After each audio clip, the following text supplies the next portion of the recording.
Hey guys, and welcome to the channel. Today we're going to be talking about the Crassula Solitar. Now, if this is your first time to the channel, make sure that you like our videos and subscribe to the channel so you can get all the latest updates. But the Crassula is a genus about 200 accepted species of succulent plant in the family Crassulaceae. They are native to many parts of the world. However, the species that are grown by succulents lovers, more than 150 of them, usually come exclusively from South Africa, around Eastern Cape. Some of the more common crassulas include the jade plant. It is perhaps the most well-known species of all of the crassulas. Now, when it comes to growing these plants, you need to think about that the crassula prefers full sun to partial shade. However, the intense afternoon sun during the hottest periods of summer can burn the leaves of the plant, and you do not want to handle sunburn. If you want to learn more about sunburn, be sure to check out our website. We talk about it in depth there. Now, a place with morning sun and afternoon shade would be perfect for the crassula. It will stress it beautifully and help create those beautiful red, purple, pink, orange, or yellow leaves depending on how it responds to more sunlight. Now, in low light, even the reddest parts of the plant will revert to green. So if you're wondering why your plant only stays green, that is why. Now, most carassulas can be grown indoor if you give it enough light. So be sure to place your plant in a southern faced window where it will receive at least 6 hours of direct sunlight. The temperature for these plants range from 65 to 70 degrees Fahrenheit, that is 18 to 21 degrees Celsius. And in the winter it can go down to 50 degrees Fahrenheit or 10 degrees Celsius. Most crassulas will tolerate some degree of frost, but extreme cold or heat will usually cause the leaves to die. The biggest challenge with outdoor plants in the winter is protecting them from temperature below 30 degrees Fahrenheit or 0 degrees Celsius.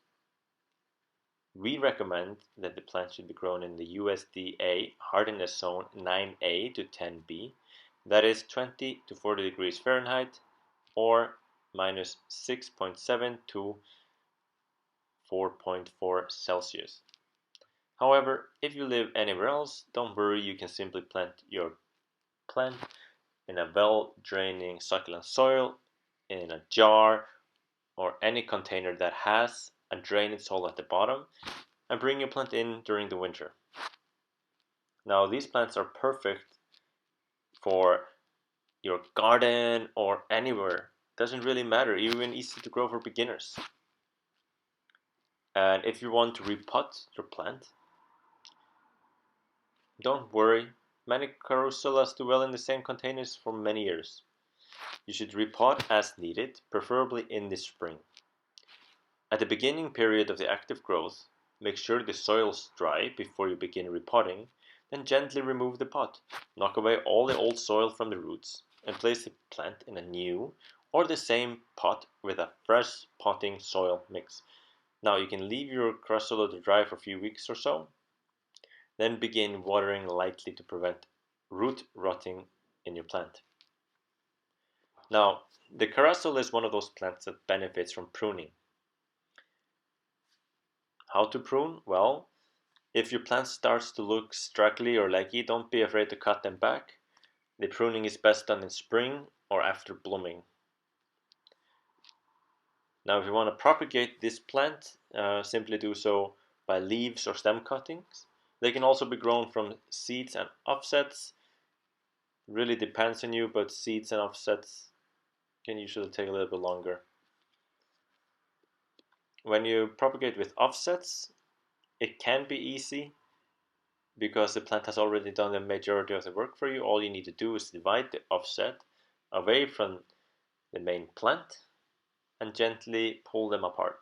Then you let the offset dry for several days and place them in a well-draining soil mix. The hardest way to replant these plants is usually by seeds. When you propagate Crassula with seed, it is the slowest way to grow a new plant. You should simply sow the seed in the spring or summer. They germinate best at temperatures below 70 degrees Fahrenheit or 21 degrees Celsius. Do not cover the seeds and other tiny seeds with top layer. Avoid direct sun exposure. The seeds usually start to germinate after 1 to 3 weeks, and the seedlings can be transplanted to individual plots as they have at least 3 leaves. Now, I hope you have enjoyed this video, and if you have not yet done so, make sure that you subscribe to our channel. Click the like button on the video, and if you need any more information, be sure to check the descriptions below. We have left some links to useful content in relation to growing, propagating, and watering your succulents plant. And most other succulent questions that you might have are also on the website. Now, thank you and have a good day. Bye.